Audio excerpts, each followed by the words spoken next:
So what are we navigating? We are navigating our life. And meditation is supposed to help us navigate this life. And I remember one story. One of our monks, he was American. He was in the Philippines traveling on a boat.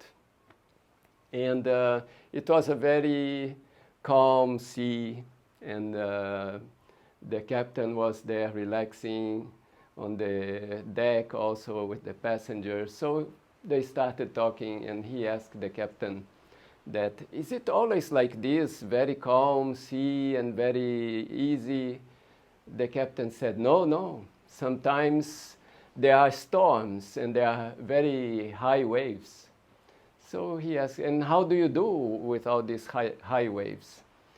The captain said that as long as the engine is working and the boat is moving, it doesn't matter. The big waves can come and we can overtake it. But if there is any problem with the engine, then it's a disaster. We can capsize, because then the boat will not hold straight and it can go to the side. This monk, my colleague, thought, oh, that's how meditation works. In our life, so many waves are coming.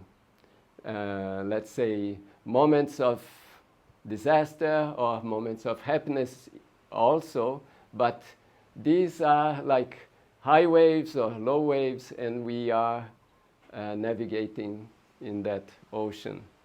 But if we keep the engine working, so what is now the engine here is meditation. Why? Because it helps us to go very deep within, where all these waves are not reaching. Whatever is happening in the external world will come into our mind and will, let's say, create waves on the surface of our mind. But deep within, there will be peace. And if we can connect with that, then we can maintain the stability and we can go through all these waves, all these ups and downs. Some people think that, oh, if I start doing meditation, then my life will be very nice. But that is wishful thinking. Because these waves will keep coming. There is no way that life will be perfect. Like in a family, a baby is born, everybody's happy, but maybe grandpa is sick, everybody's sad, and we can't avoid that. So we cannot think that, oh, I start meditating, I started doing yoga, and everything will be perfect. It will not happen. What can happen is that I will be able to go through all these ups and downs and maintain some stability. Or let's say if I'm in the ocean, I will always keep the water at least from here down. It shouldn't go up. No. So in that way, the stability, peace, tranquility, all that we don't get from the meditation. It is already within. The meditation just helps us to reach to that point. And if we know that when we have a tool, it's much easier to do things. One may say, but I can do that also without meditation. Probably, but it will be much more difficult. Imagine if you have to change the tire in your car. You can do it with your bare hands, theoretically, right? But if you have the right tools, it will be much easier. So in the same way, the meditation is the tool that we can calm down the surface of our mind and go deeper within. Usually, people are only used to seeing the surface. It's like you go to the sea, like now, the water is not very clear, So you look, you just see this blue. You don't see what's in there. But when the water will be very calm and clear, then you may see all the colors and different fish, and that's already there. In the same way, everything is already within us, but we are not touching it, or we are not connecting to it. We are not reaching that depth of our mind. We are keeping the mind in the surface. So that's the idea of meditation. It's still more popular, like in the way that people want to use it. Let's say, oh, I'm working so hard, I'm so stressed, so I meditate so I can remove the stress and I can continue working hard, right? But that's not really our idea. Our idea is that you meditate to find what is within you that is not really known, to get in touch with a part of yourself that's very deep. And that's where the essence of life lies. Not in the surface, it lies deeper within. And how to make it work? We need to meditate regularly. We need to have a right tool, the right meditation tool, because in the world of today, internet, so much knowledge is available, and there are so many proposals. This is the best meditation. No, this is the best meditation. And of course, if you ask any teacher, they will tell that their meditation is the best. Otherwise, they would have been teaching another one, right? So now the burden is on you to choose which one to practice and to carry it on regularly. Because it's not instant. You will have to work on it to feel it. It's the same like physical exercise. If I want to be strong, so I will exercise. But if I say, oh, I exercised for 1 weekend and I didn't feel anything. It's like people say, oh, I went to a weekend of meditation and I didn't transform myself. No, it takes time to work. It takes a little bit effort. It takes a little bit struggle to get the results. But if one practices regularly, the results come. So that's the introduction about why to meditate. Some people may think, oh, but I can do that without meditation. Yes, we may do, but it will be much more difficult. So for today, I thought that we should also try some meditation and experience it, and not only come here and listen to words. And the meditation that we teach is based on mantras. You might have heard about mantra. So the idea is you repeat something. And why to repeat? Even if we are doing physical exercise, the secret is in repetitions. Let's say I want to make this muscle strong, so I will do a number of repetitions every day, and then I will get some result. So in the same way, the mantra is something that you will repeat. So the effect will be in the mind. Our mind, it thinks. Usually it thinks in terms of images and words. So we are talking to ourselves, or we are visualizing things in our mind.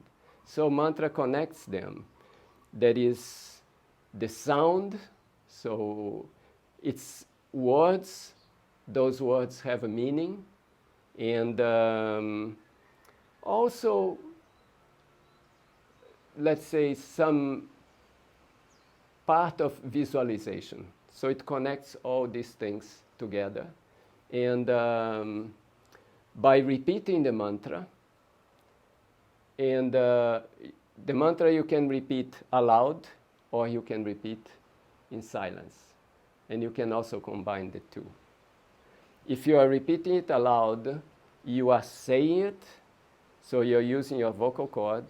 You are also hearing it, so you're using your ears. So you are engaging your motor organs and sensory organs. Okay, so that helps. Then, if you repeat it in silence, you are disconnecting from the motor organs and the sensory organs. So what is the best way? You are coming from dealing with the world with your sensory organs and motor organs. So in the first phase, you engage the motor organs and sensory organs with the mantra. Okay, so it's a gradual change. Then in the second phase, you go into the silent meditation, where you withdraw from the sensory and motor organs. Okay, so in that way, you are utilizing that tool in a better way. And you are engaging your body and mind in a gradual way to withdraw from the external world and start going deep within your inner world. As you go deeper in your inner world, there is a layer of thoughts you'll be thinking. Maybe the mind will go in different directions. The idea is that you make an effort to focus on the mantra. So the mind thinks about something, you bring it back to the mantra. Hold it there. Maybe it will go again, bring it back again. So that's the exercise. Slowly, slowly, your mind will get more concentrated and you have more control over it, that it doesn't escape by itself.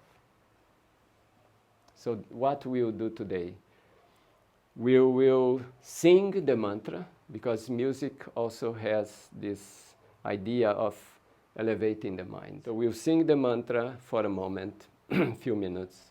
Then we will keep our eyes closed and just repeat the mantra in the mind.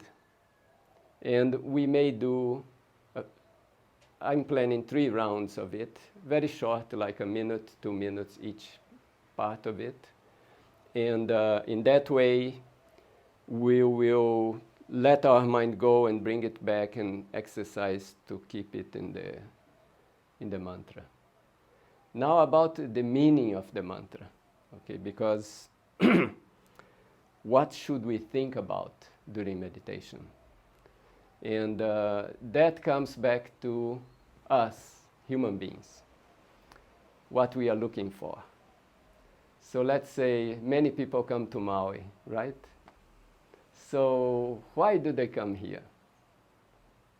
Why they don't go somewhere else? The weather. The weather. So what is the effect of the weather on them?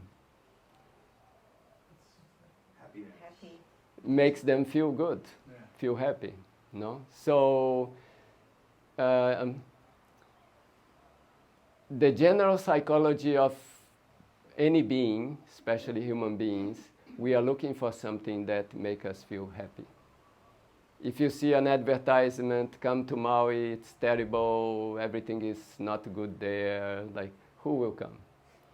The advertisement will be beautiful, everything, weather perfect, all this, no? So people come. So that's what human beings are looking for. Feeling happy, getting some satisfaction. But follow-up question, how long do human beings want to be happy for? 10 days? Because holidays, not 10 days. Like. Or what would you say? 10 years? Or 10 minutes? Forever. Lifetime. Or even beyond the lifetime, right? Forever. So forever implies something that has no end, something that's infinite. And that's the characteristic of human beings. We want something that is infinite.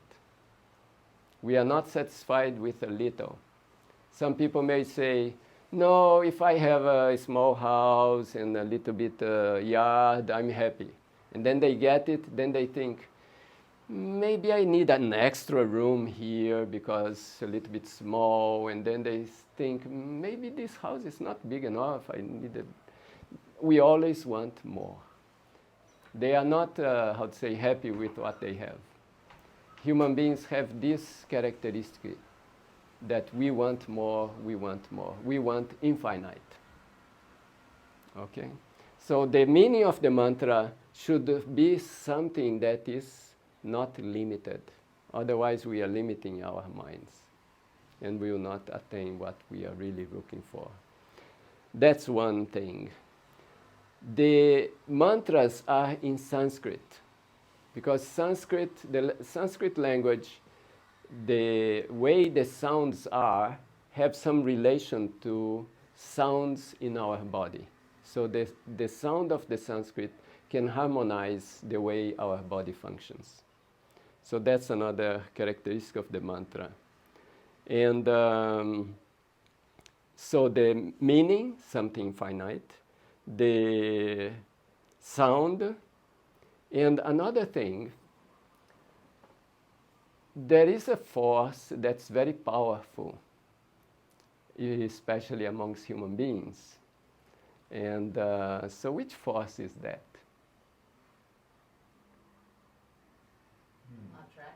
Attraction. So how we call it?